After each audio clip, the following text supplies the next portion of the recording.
we're getting later on in the game, you're going to start seeing a lot of quick cycling, and just trying to get a little bit of chip here and there. Lightning does open up a nice path. Might have to cycle back to a drill on defense. The Baby Dragon. And it comes out. Wow, Baby Dragon on tower and being tanked for by the Electro Giant. I cannot believe it. It seems like the Baby Dragon took that whole tower. That's the same tower that got hit by the Baby Dragon early on. And this is why you don't want to play the 24th seed if his name is Lciop. And as long as he's just able to defend these types of pushes, he should be okay. Snowball in on the Spear Goblins. One bat staying alive. Arrows not in time. And again, cannot connect. Zappy's trying to get past it, but that's the Skarmy picking things up. Snowball in for the Miner. That Miner's going to do some good damage here. 30 seconds left. Higher is right back in this one. Yeah, and I think he does have Mega Knight available this time around. He's not even going to use it. The Fireball was very aggressive out of him. We do have arrows, and Miner is chipping away. He has the Mega Knight for the Skelly Barrel as well if he wants to use it. Lead does go back to higher for a second, but that's going to do him no favors at all. Miner goes into the inside spot, and the Skeleton King gets the pickup. Snowball trying to make some room. That's it. Can't do enough. Lciop with the 2-0 sweep. He's moving on. I was about to say he needs to be careful with those guards, because if a dash was activated there, that Golden Knight from Lciop would have hit tower. And slowly but surely, Lciop is taking full control here. Cannon Cart does get taken down by the Log. Miner in. Mega Minion high, but the defensive Mega Minion goes to the Miner, not to the offensive. Pressure doesn't matter either way, does hold on, but it is Lciop ahead by about 1,000 or about 700 HP. Yeah, this is the first real dash we get out of Morden on the other side of the field. I'm not sure if that Golden Knight will live. It does not, unfortunately for him. I think he was just off of his second dash there. If he was able to get that connection, it would have been amazing to get him back in the game, but that was overall a very good push for him. Poison pressure in for Morton. Miner goes to the back this time. Poison high, not on all the spears, but will help take down a bit of that. Golden Knight in the front tanking. This is a lot coming down the pipe from Nova's Lciop. Yeah, this is very scary. He does catch the dash yet again, so Morton being very smart about those guards, not getting caught with the opposing Golden Knight. But Morton is back in this. Those poisons and miners have been so brutal to Lciop because he doesn't have guards. It seems a little bit like the situation that we saw earlier with Mini Minter. One player has something to really catch that miner over and over again, while the other player is just struggling to keep it off. Oh, wow. And that was a very, very nice early guards from Morton, protecting both the back, the sides, and the front, and able to hold on with the catch. Right now, Lciop up by a little over 100 HP, but here we go. Poison in, Miner in, and a nice switch there by Morton to go Miner to the front. We are very tight. Ooh. Lightning in, 146. This is very, very close. Morton has to get damage in very quickly before that Lightning finishes things off. Yeah, Miner is going to come in here, but he catches it with his own Miner. What a catch! And a Lightning block! Oh my word! Log down! Morton gets the log, 18 HP! Unbelievable! Oh my word! Pull that in the booth, RF. That was an insane finish here. That's what you want at World Finals. Was just, praising the fact that he hasn't really gone to wall breakers. He hasn't been predictable.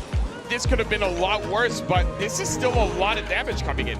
Quite a bit in indeed, and just like that, the lead will go the opposite direction, 1406 to 1542. Morton is going to have to get some more damage in quickly. In triple elixir, he does outcycle, but it's going to be an issue with that bar barrel and that cage. What he has to do is try to force out that cage with the Archer Queen so that he's able to get that wall breakers push that he did earlier on.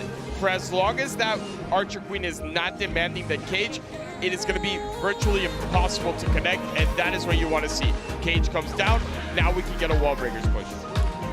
Rascals coming in hopefully just in time on Morton's side, and they do get in front to stop the connection from the flying machine, but Poison gets a ton of value. Lciop putting on very, very good pressure right now with the final 50 seconds in triple. He needs to start really throwing those barrels out. You need to throw those goblin barrels out. Try to get one of them to connect. Even one stab will be enough. Here we go. We got the barrel out. He needs to go defensive now. Cage should come in. Beautiful cage up high, but that flying machine just doing so much work.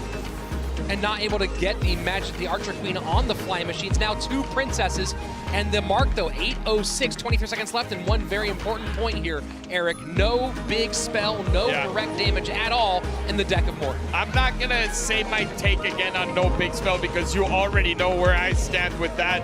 Just too risky. Last game, no big spell, no direct damage, even though you do have that barrel. That's it for Morton. Wow. Absolute wow. Morton will drop down into the elimination bracket. Lciop with an amazing come-from-behind performance in this matchup. And there you go. The Goblin Cage goes off the board early. Flying Machine connects for a couple of shots there. Not exactly the interaction Lciop wanted. Now has to take a lot of damage and underspend on the right side so he can create any offense on the left. And you know, one thing I'm finding a bit surprising is running Electro Giant against Mohamed Light, who is known to be one of the best cyclers in the game. Oh, right there. It is able to get onto the tower. And Baby Dragon is on the tower as well. Golden Knight is there doing exactly what Rich talked about, just going to town. 360 remains, and I think we're going to see Mo Light drop his very first game of the competition. You can see the pained look on his face. 1 minute left, and OT just has to defend and cycle. I don't know if he's going to be able to do anything. These Baby Dragons are going to be legit. He can't get past that. Nice high Electro Giant here to stop that push right at the bridge. I'm not 100% sure with the new King Tower, or the new level 11, if NATO plus Lightning is enough, and it appears it probably is not.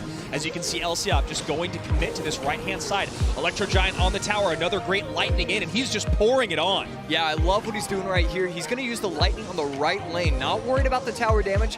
His towers are still fairly healthy. 1228 just has to defend one more time. Bomber plus Baby Dragon plus NATO should be more than enough. And he's probably going to cycle back to another one of those NATOs and Gob Cage, but he's fine. He's got this game locked. And not to kick a horse while they're down, but talking about that poison that came out from Wallace earlier, this is the exact opposite example of what we just saw. This is why Lciop is known as one of the best in the game, maybe the best ever. You talk about the decision-making here late game. That tower was so close to falling, he almost forgot it existed. He goes, all right, I'm going to play only defense. I'm going to recommit on the right-hand side. I can win this either way.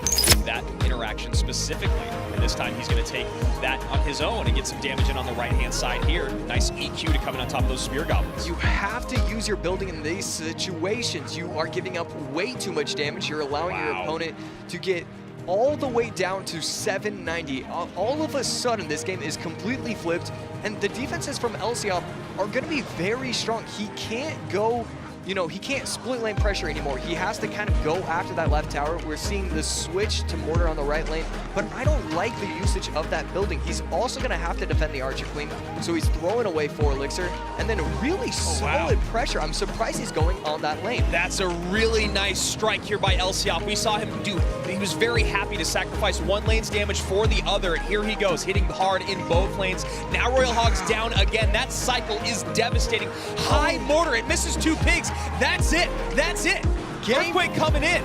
Game over just like that. Earthquake coming down, not gonna matter. You don't place the building, you get way too much damage, and then all of a sudden Lciop, it seems like his elixir, or his cycle was, you know, 9 elixir at the end. Archer's coming out as defense here on that cannon cart. Gonna need to spend just a little bit more on those arrows, and Fram now in trouble. Cannon cart taking for that graveyard. No spell in hand, no elixir in hand. Fram has his hand on his head, and he's just gonna give the tower up. There's the fireball, finally ticks to 4, and Lciop screams back into the lead, back into the set.